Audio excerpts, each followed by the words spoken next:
guess we'll get started. It's great to see everyone here and welcome. In case you haven't been on one of these lectures before, I'm Enya Barbeau and I'm the Education Officer at Goulbourn Museum. And tonight I'm also joined by Tracy Donaldson, the museum's manager and exhibitions curator. And we can also look forward to a little recorded cameo from Sarah Halla, our collections officer. So Goulbourn Township has experienced its fair share of historic and sometimes tragic events, its beginnings as a military settlement all the way back in 1818. Grab my phone for how to make it a drinking game. The people who have settled here have faced disasters like the Great Fire of 1870, which perhaps you learned a little bit about in our August lecture. And they've also lived through times of upheaval and change, by the coming of the railway and a 19th century industrial boom. With a history such as this, it's not surprising that the township is populated with an abundance of ghost stories. S. Bernard Shaw, a local writer and member of the Goulbourn Township Historical Society, spent several years in the late 1990s and early 2000s.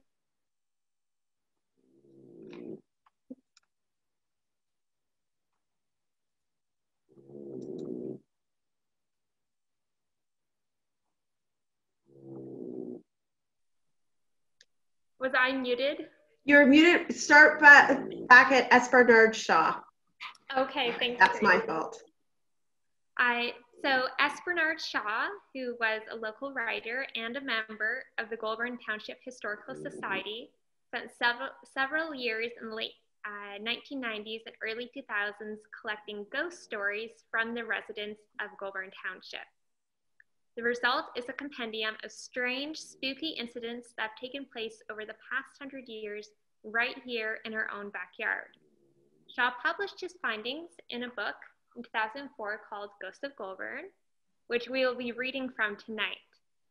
So tonight we will take you through 6 of our favorite ghostly tales. Some feature friendly spirits, while some recount more antagonistic presences, so only continue if you dare.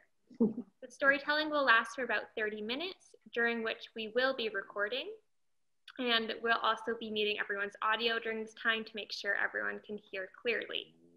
At the end, we'll stop recording, and then we'll open up the floor to a 10-minute group discussion.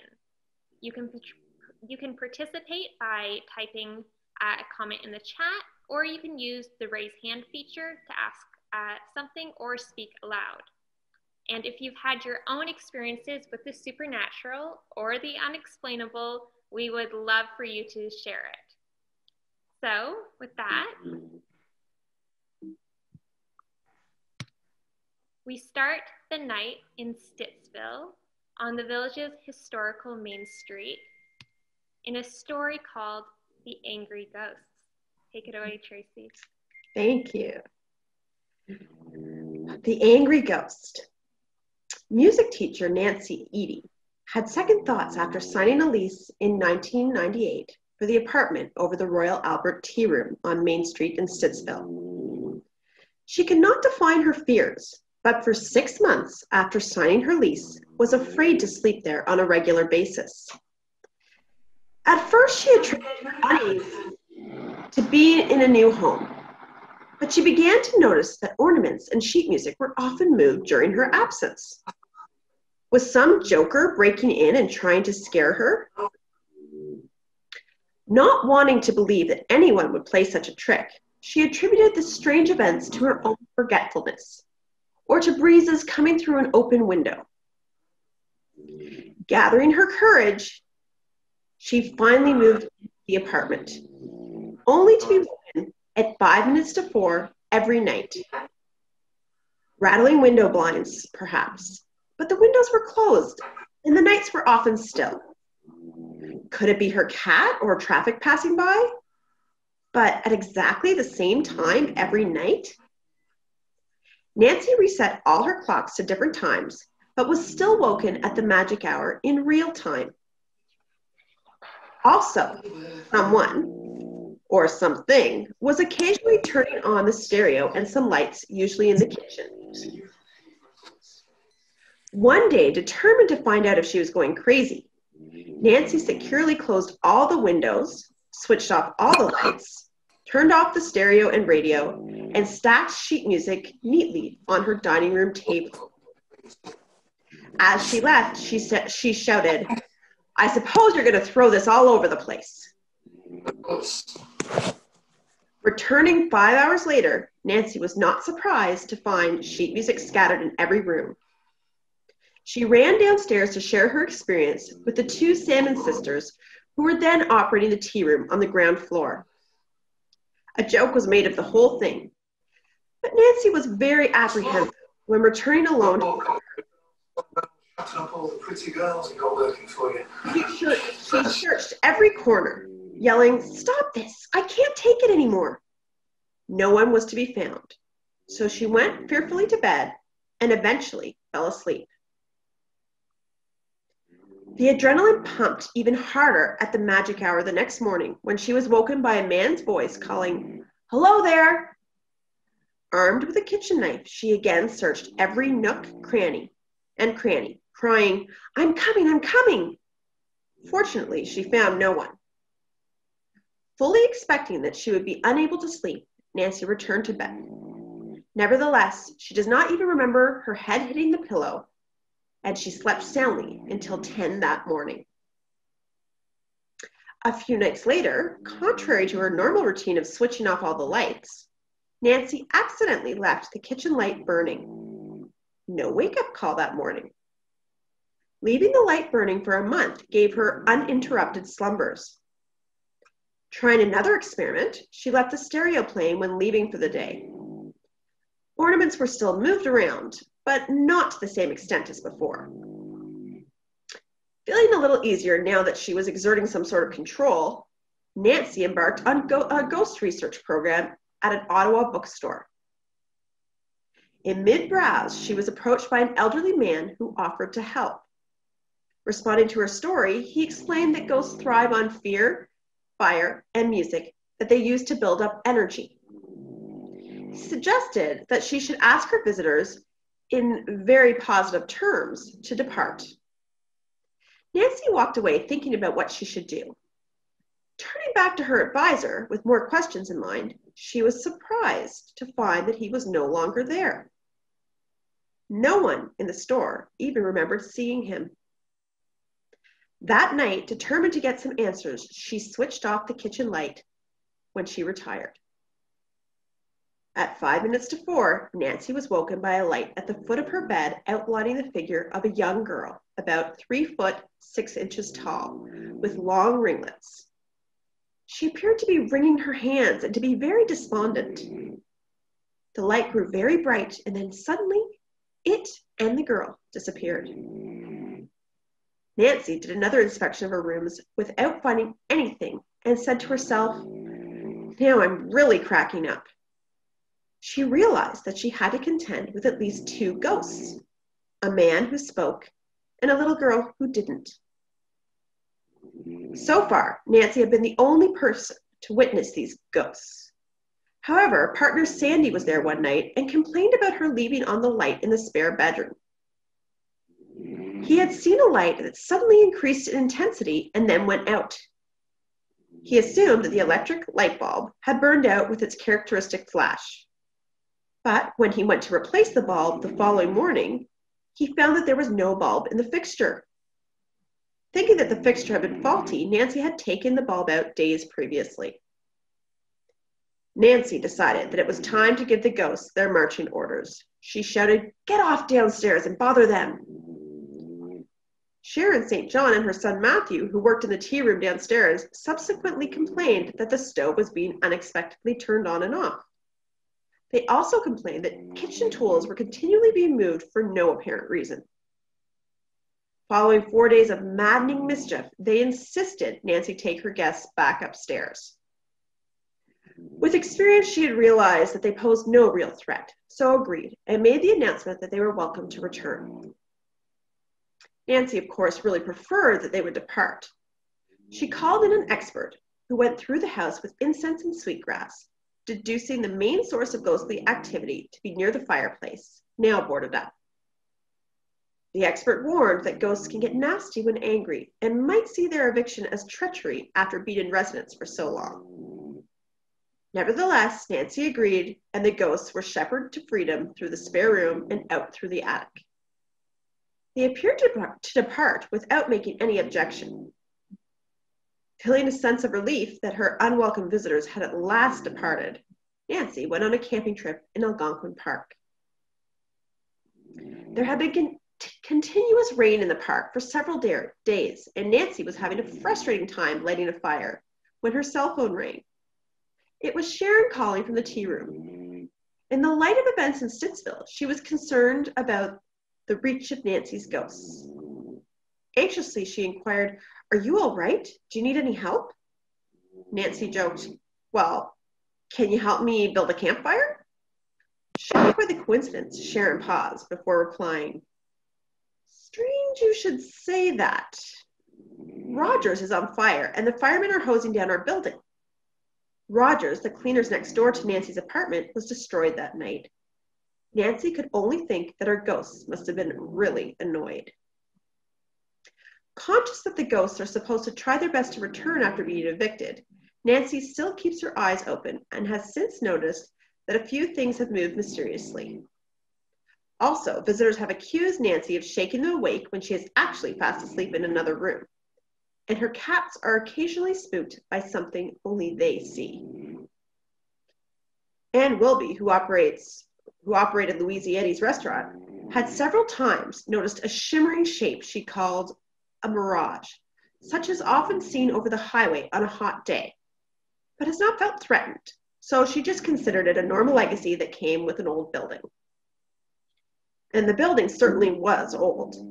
Built around 1875 as a hotel and a stopping place owned and operated by William Alexander, about 1 month after the Great Fire of 1875 destroyed Old Stittsville, which had been located at the intersection of Highway 7 and Carp Road, the Central Railway opened its line from Brockville to Carleton Place. The village of Stittsville was rebuilt around the railway station located at Main and Abbott Streets. Alexander's Hotel, across Main Street from the station, became part of a busy business center. Next door to the Alexander Hotel, on the other side of the tracks, was another hotel, now an apartment and business complex. In the 1900s, it was owned by James Butler, who sold the hotel to George Green and left Stittsville hurriedly after a tragedy struck on April 4th. His teenage daughter, Layla, trapped her foot when crossing the tracks and was killed by an oncoming train.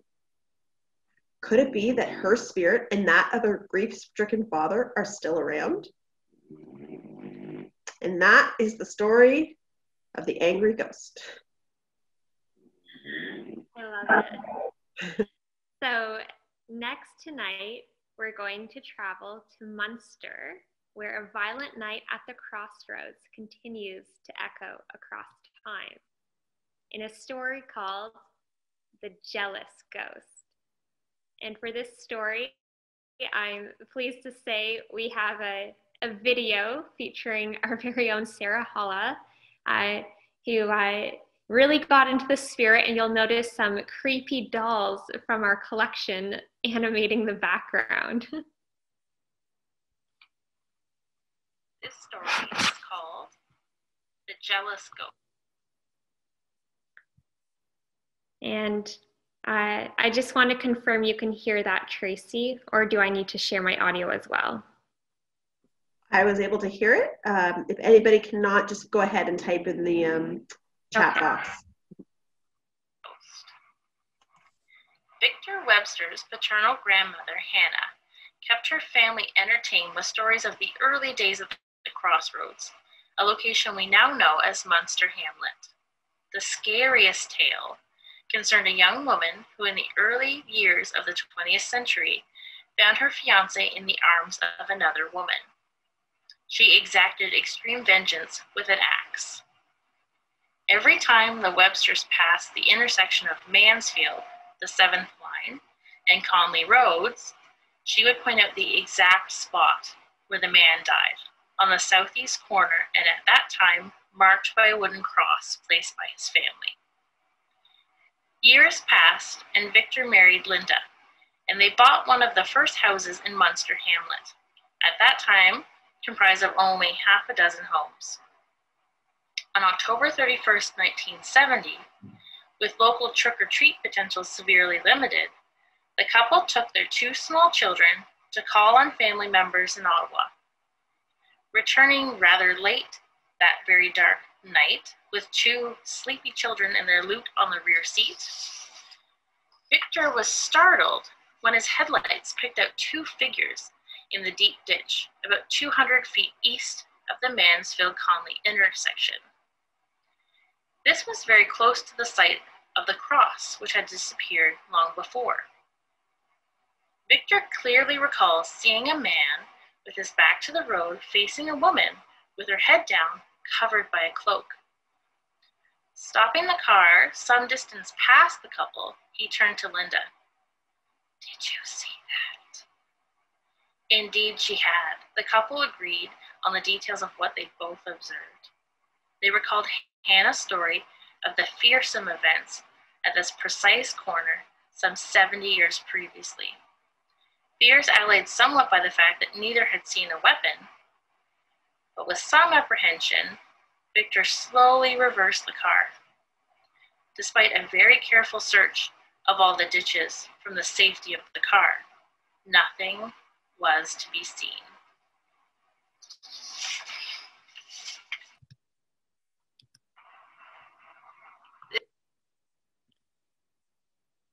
So next on our journey tonight, we're going down to Dwyer Hill, and we have an interesting tale called the Odiferous Ghost. And Sarah Hall is going to come back and narrate that one as well.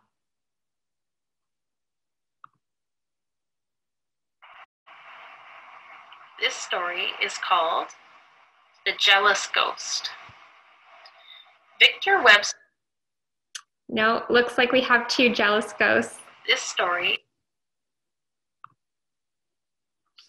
Okay, so I guess maybe I'll step in and tell the story of the Odiferous Ghost because it's too good to miss. It's one of my favorites.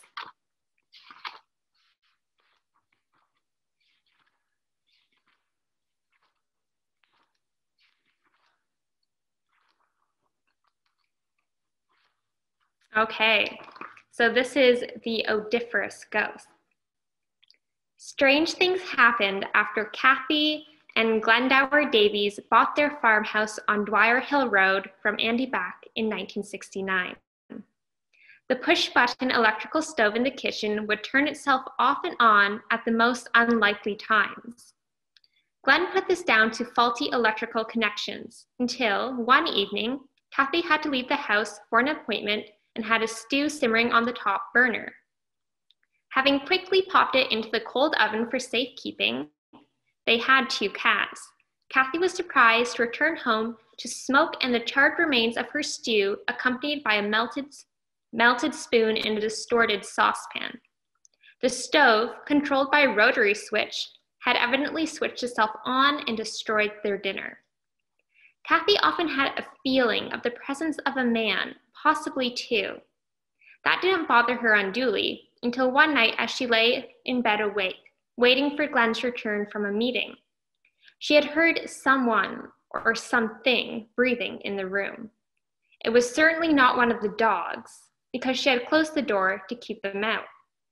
Her first thought was that she had to get out of the room, but she could not move, and she was unable to call for help.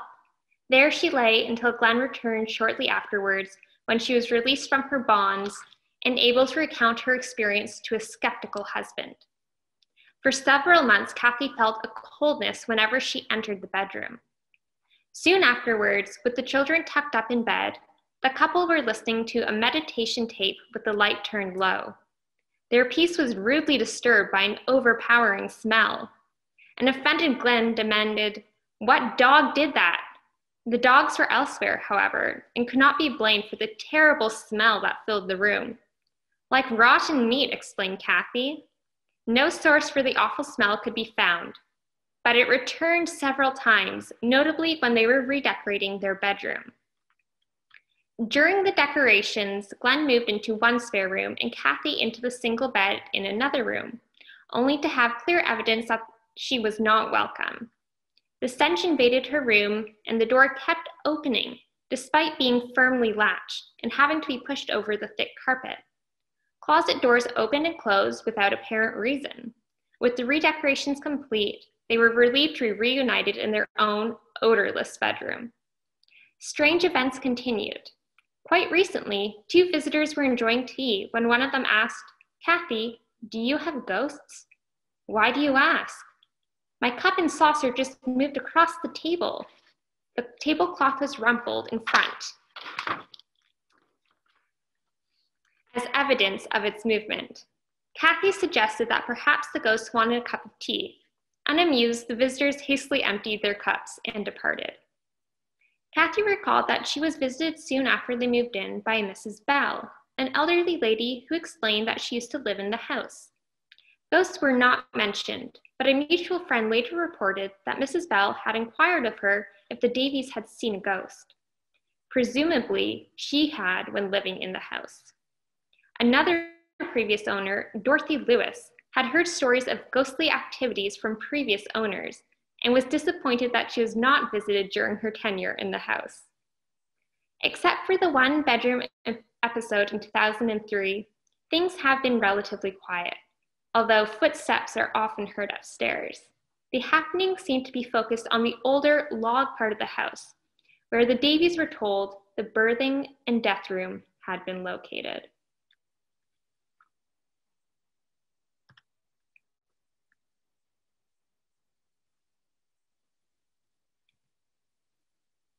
Okay, and for our next story, we're going over to Ashton. And we're going to learn about a pub with a grisly past in a story called The White Ghost.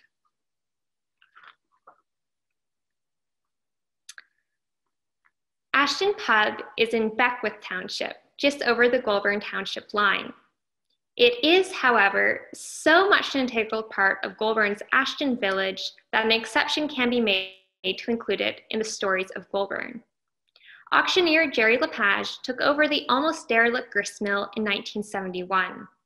Inspired by the display opportunities of 7 huge grain bins, he lived in an apartment there for 3 years while turning it into a flea market and an auction room. In the middle of the night, he would often be woken by music. Sure that someone had left a radio playing in the flea market, he would reluctantly struggle out of bed and go to turn it off. The music, however, would grow quieter as he approached, and he never found a radio switched on. Business was slowing down, and Jerry thought a bored ghost was trying to liven things up. After running his business in Ashton for a decade, Jerry moved to new premises in 1981. The new owners of the mill, Jeff and Valerie Broders, moved into the apartment while turning the large building into a pub, appropriately named the Old Mill. Their first experience with the ghost was while working late one evening. They distinctly heard footsteps upstairs. Going to investigate, they heard the door to a small closet close with a thud.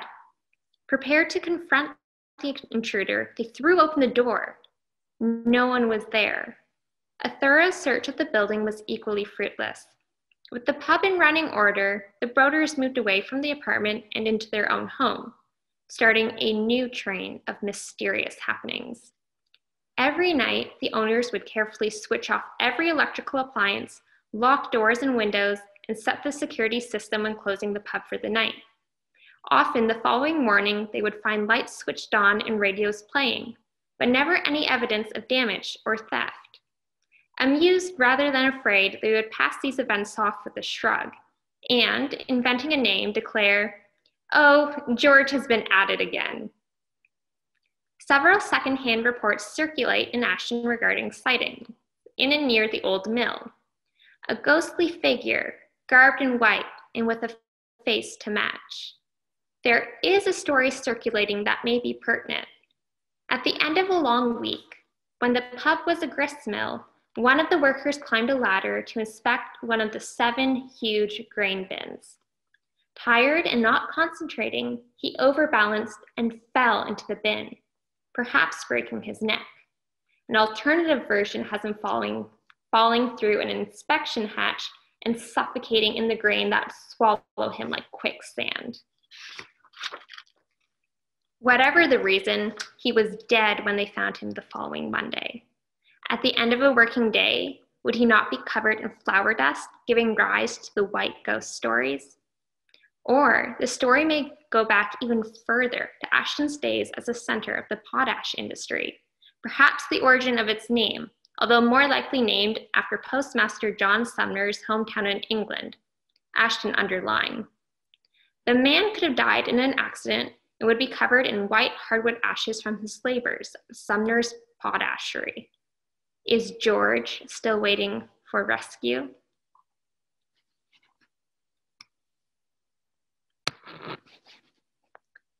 So next we journey up to an old farmhouse on Hazeldean Road in a story called The Warning Ghost.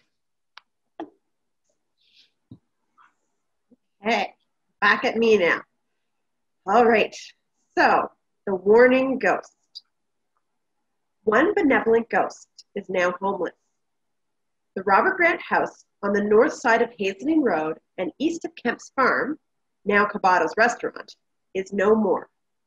But tales of its warning and protective ghosts persist. Mavis and Norman Hole always had a love for animals and a desire to live on a farm. They jumped at the chance offered by Don Black in 1972 to look after the farm he was renting from the Hall family and to care for its animals. They moved into the Grant farm, at the time called Hallval Farm, with their 2 teenage daughters, fulfilling a prediction by a fortune teller that Mavis would be surrounded by animals. Daughter Leslie remembers her first sight of the house as a young girl. It was a snowy evening in February, and the big stone house looked very spooky from the outside. But once inside, we felt welcome, a very positive experience. Leslie and her older sister, Georgina, feeling a little apprehensive in the big house, decided to share the same room that first night.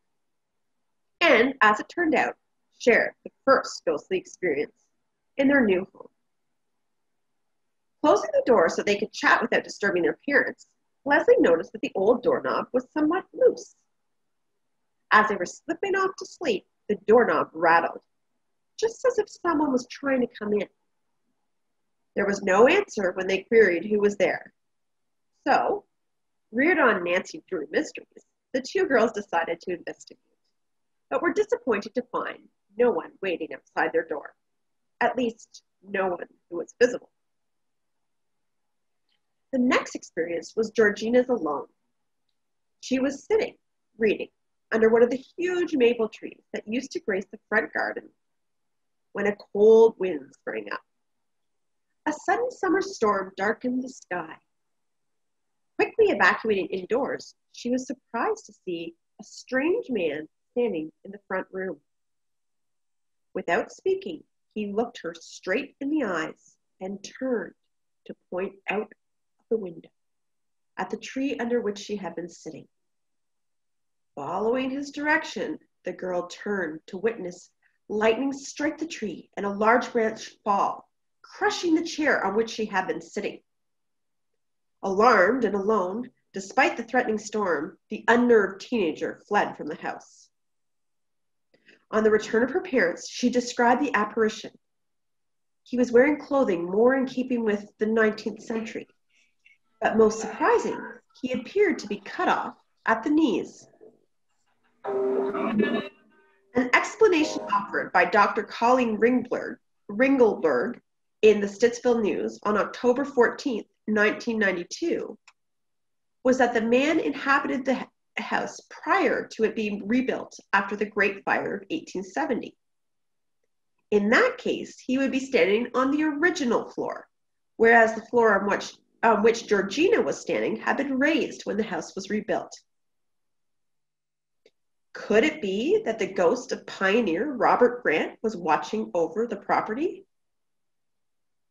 One of the most influential settlers in Goulbourn, Robert Grant came from Limerick in 1814. He served in the militia and settled in Stittsville in 1821.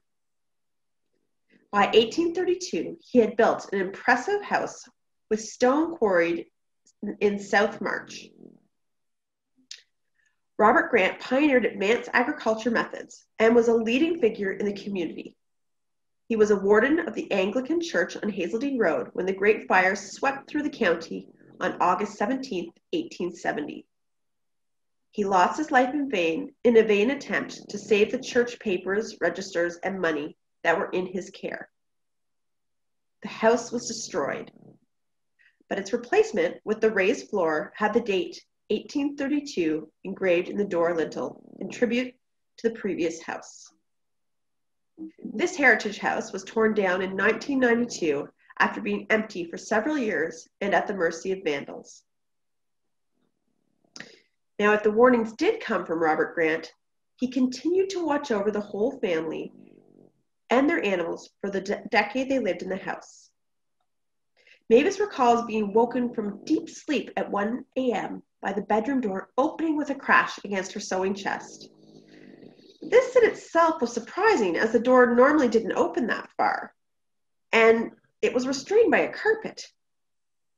Quickly dressing, she was pulled and pushed across the yard and through the cattle barn and the feed room by an irresistible force. The sound of distressed bleeding added to her feeling of urgency. The powerful encouragement she was receiving only stopped when she arrived at a ewe in need of assistance. Mavis helped deliver twin lambs that night. A second similar event did not have a happy ending, as she was called to a young steer in distress, but she was unable to help it, and it died. Another example of continuing oversight related to the traditional rural dedication to closing gates.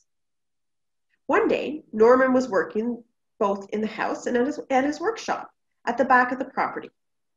There were no animals around, so for his convenience, he left open the intervening gate, only to be surprised by finding it shut on his return. Thinking he must have automatically closed it, he carried on, once again leaving it open. His way was again barred on his return. Making careful note next time that he had assuredly left the gate open, he returned to find it securely closed. Okay, you win, he said, carefully closing the gate behind him on his next trip. After they had all retired for the night, Mavis often heard the music downstairs. Thinking someone had left on the radio, she would go downstairs, only to find the music stopped as soon as her feet touched the ground floor. In later years, she was amused to be asked by subsequent tenants if she had ever heard music at night when she lived there. And Mavis believes it to be more than a coincidence that she chose a particular figure to paint at a ceramics class she was taking soon after they moved to the farm.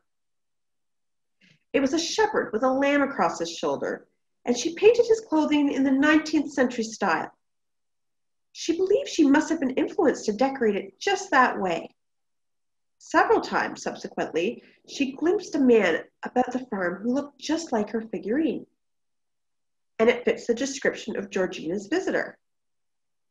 Mavis still has a figurine in pride of place in her living room as a memento of happy years in Stittsville. And Leslie recalls many a contented hour watching beavers at work in Pool Creek and riding her horse over the wide open fields. The whole family was relaxing one evening in the living room when they distinctly heard footsteps in the long porch that spanned the front of the house. No knock came, so Norman went out to investigate, but no one was visible. On this occasion, as with all others, the Holes never felt threatened or afraid. Leslie says that they were all comforted by knowing that they had a caring and protective presence around the farm. Okay, so for our final story of the night, We're going back to where we began in Stittsville. And this is a story called The Little Ghost. In 1998, Jim and Leisha DeVries rented the small house at 1567 Main Street, Stittsville, with the objective of turning it into both their residence and business, magic carpet sales, and installation. They were busy redecorating. Alone, as she thought, in the house one evening, and busy painting upstairs, Leisha sensed movement behind her. She turned and was surprised to see a young girl with auburn hair standing at the top of the stairs. The girl was wearing crushed clothing, which Leisha took to be either a nightgown or a long, pale-colored dress. In order to speak to the girl, she turned to open the bathroom door wider, momentarily obstructing her view. However, by the time she could again see the head of the stairs, the little girl was no longer there. Fearing accusations of an overstrong imagination, Leisha kept quiet about her experience. A couple of weeks later, however, the girl reappeared while she and her husband were taking a tea break from their redecorating chores. Leisha was sitting with her back to the stairs when she noticed a look of astonishment on Jim's face. Turning quickly, she could see nothing unusual, but she was able to complete her husband's description of what he had seen on the stairs. They had both been visited by the same little girl, and they agreed that she had an old-fashioned appearance. A few days after Magic Carpets opened for business, Leisha tidied it up after a slow day, paying particular attention to her vacuum cleaner doll.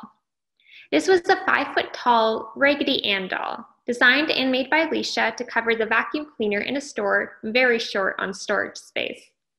Dressed in 19th century style, it had long, loose hair made from yarn and topped with a straw hat. Leisha retired upstairs, returning sometime later to make a cup of tea. Wandering around the store, waiting for the kettle to boil, she stopped in surprise at the doll and could not believe her eyes. Its hair had been braided in a strange manner, from one side to the other. She described it as flat, almost like a placemat, and quite neat, although clearly undertaken by an unskilled hand. Long out of fashion, this was a style favored in the early 19th century. It freaked me out, admitted Leisha, and she frantically unwound the hair to its normal loose state. With hindsight, she wishes that she had left it alone and shown someone, or at least taken a photograph, as she had never before seen hair arranged in this manner. Who had done it, and why?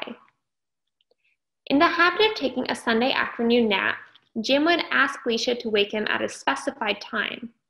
Preoccupied with other things, she did not always remember. Twice, her forgetfulness was compensated for by a child's voice calling him at the designated time. Strange things happened with toys that their dog had the habit of leaving on the stairs. While they were walking the dog, its toys would sometimes migrate into the bathroom. As if, mused Leisha, someone had been warned that it was dangerous to leave things on the stairs. The DeVries never felt threatened by their little visitor. Leisha often sensed a child nearby as she sat at her computer and describes the feeling as the sensation of a child leaning lovingly against me.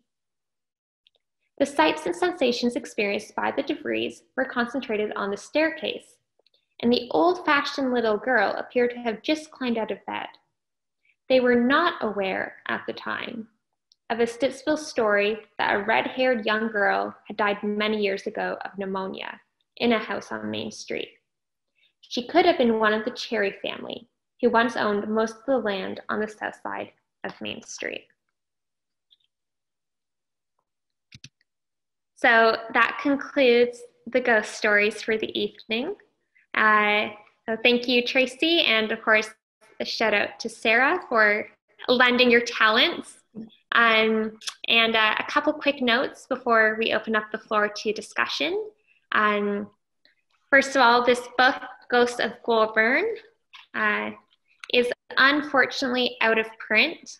However, if you are interested in reading more, there are a few copies available for in-library use at the main branch of the Ottawa Public Library on Metcalfe Street. So you can investigate that if you're interested. And I'll also add that if you enjoyed this event, please consider making a donation to the museum. So you can do that by following the web address that I have up on the screen. And you can make a donation online or download a mail-in donation form. And I'll also include that web address in a follow-up email tomorrow.